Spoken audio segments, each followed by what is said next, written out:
Salut à toi, c'est RixosBS et sache que si tu as cliqué sur cette vidéo, tu n'as fait aucune erreur. Parce qu'aujourd'hui, je vais te parler de l'histoire de Minecraft, que ce soit son démarrage comme ses hauts et ses bas, mais surtout comment il fait pour rester un des meilleurs jeux au monde avec tant d'existence. Donc tu l'auras compris, je vais te parler de Minecraft et de toute façon, je voulais t'en parler. Donc quoi de mieux que de parler de son évolution. C'est le 17 mai 2009 que Marcus Persson, plus connu sous le nom de Notch, vous inquiétez pas, je vais vous reparler de lui plus tard dans la vidéo à la fin. Donc, il publie pour la première fois le jeu qu'il avait lui-même développé. C'est en 2010 que le jeu va commencer à devenir connu en version bêta. Mais c'est le 18 novembre 2011 que le jeu va officiellement sortir avec toutes les finitions d'un vrai jeu. Le jeu était plutôt cool au début car les joueurs étaient en liberté sur Minecraft, ils apprenaient à poser leur premier bloc, à explorer cet immense monde et aussi à y survivre, mais c'était surtout bien car c'était leur première fois où ils faisaient ça. Car oui, Minecraft n'était pas non plus très connu avant. Et ce jeu était un sacré pari parce qu'à l'époque on vivait dans un monde où il fallait essayer de faire le jeu avec le plus de graphisme et avec le meilleur scénario, et lui, Notch, inconnu au bataillon, arrive avec un jeu cubique sans règles claires. Autrement dit, Minecraft n'était pas un jeu parfait, loin de là, surtout à cette époque, mais c'était un jeu libre. De 2011 jusqu'à 2014, Minecraft n'était pas qu'un jeu, il était partout. YouTube était envahi par Minecraft et heureusement car la création de contenu a beaucoup aidé à sa popularité. Sur YouTube, il y avait tout, du PVP au tuto maison. Mais en France, les rois du YouTube Minecraft, c'était Hyper qui était considéré comme le roi de la redstone, Frigel était très connu pour ses aventures épiques avec son chien Fluffy et il y en avait plein d'autres. Le jeu était diffusé surtout par ses joueurs, il n'y avait pas besoin de grandes pubs. Comme je vous l'ai dit, c'était la première fois que les joueurs y jouaient, donc il y avait plein de choses à découvrir, à construire, à explorer. Tout le monde y jouait, c'était ça la force de Minecraft, sa communauté était vraiment soudée. Imaginez juste, on est en 2011, il n'y a pas encore tous ces jeux ultra développés, et là boum, un jeu du nom de Minecraft fait des millions de ventes tout à coup, donc vous vous empressez de l'acheter, et là vous découvrez un monde où il n'y a pas de limite. Vous pouvez construire littéralement tout ce que vous voulez, mais vous pouvez aussi partir à l'aventure, tuer des animaux, ou les élever, ou même les adopter, vous défendre contre des monstres toute la nuit, ou alors partir sous vos pieds dans des grottes pour récupérer le plus de minerais rares tout en vous protégeant contre des monstres. Minecraft était juste la définition même du mot libre.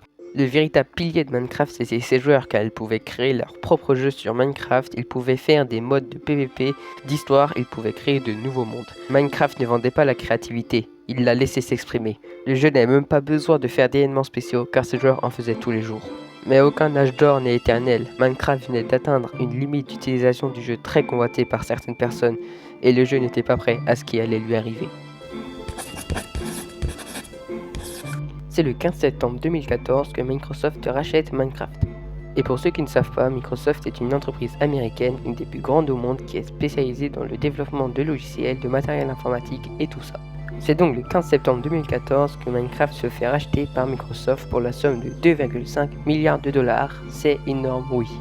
Donc Notch vient de vendre son jeu, enfin plutôt Minecraft a été racheté, mais à quel prix? Car Microsoft avait aussi racheté Mojang, parce que Mojang est l'entreprise qui développait Minecraft et le patron c'était aussi Notch. Et suite à cet événement, Notch a quitté le projet et a laissé Jens Bergenstein devenir le chef du projet, enfin entre guillemets parce que le vrai chef c'était Microsoft. Notch a quitté le projet parce que la pression des joueurs et des médias était énorme et il avait aussi eu l'impression d'avoir perdu le contrôle de Minecraft. Mais c'était pas une bonne chose pour lui et pour les millions de joueurs qui ont perdu confiance en Minecraft quand Notch a quitté le projet. Parce que Microsoft voulait faire de Minecraft quelque chose de commercial. Comme en payant l'achat de certains skins sur le jeu ou même le simple fait de faire des mods. Mais Microsoft a amélioré les mises à jour en les rendant plus régulières et mieux fournies. Et même si beaucoup ont critiqué le rachat de Minecraft et le départ de Notch, le jeu avait quand même gardé une petite flamme. Enfin bon, l'histoire n'est pas finie. Après le rachat de Minecraft, il y a eu beaucoup de problèmes qui divisaient les joueurs, mais le plus gros était certainement la guerre entre Java et Bedrock. Je vous explique, avant que Microsoft débarque, Minecraft était joué sur PC, donc une seule version du jeu qui était la Java Edition. Mais quand Microsoft a racheté, ils voulaient que le jeu soit encore plus connu, et donc ils ont lancé la Bedrock Edition, tout simplement Minecraft sur mobile et console. Donc le problème c'est qu'il existe deux versions de Minecraft. La version Java pour les PC et la version Bedrock pour les consoles et mobiles. Et forcément, ça aide pas. Déjà que la communauté de Minecraft a été divisée entre ceux qui étaient pour le rachat de Minecraft et ceux contre. Et si en plus il commence à y avoir différentes versions, je vous laisse deviner. Il y a aussi eu une division entre les anciens et les nouveaux joueurs, parce que les anciens joueurs sont nostalgiques de l'ancienne version de Minecraft avant tous ces changements de Microsoft, contrairement aux nouveaux joueurs qui eux adorent le Minecraft de Microsoft et ça énerve les anciens ça. Et après le rachat, il y a eu beaucoup de youtubeurs qui ont arrêté les vidéos et ça aide pas. Cette période a duré de fin 2014 à fin 2017 car vous allez voir dans le prochain chapitre que c'est pas pour rien qu'on dit que la communauté de Minecraft est sa plus grande force. C'est donc à partir de 2018 que Minecraft s'est refait de ses cendres et ça c'est autant grâce à ses joueurs qu'à ses nouveaux dirigeants. Minecraft a eu de très belles mises à jour, que ce soit les nouveaux biomes, blocs ou textures, mais surtout Minecraft Live. Minecraft Live est un événement annuel où les joueurs participent à des élections communautaires pour parler de mises à jour avec les développeurs. Cet événement a permis à la communauté de se sentir impliquée dans le jeu et comme je l'ai dit, à la mise à jour de biomes et des nouveaux blocs ont donné un élan de nouveauté dans le jeu et il y a aussi eu le retour du créateur de contenu et tout ça a donné une nouvelle et belle face de Minecraft.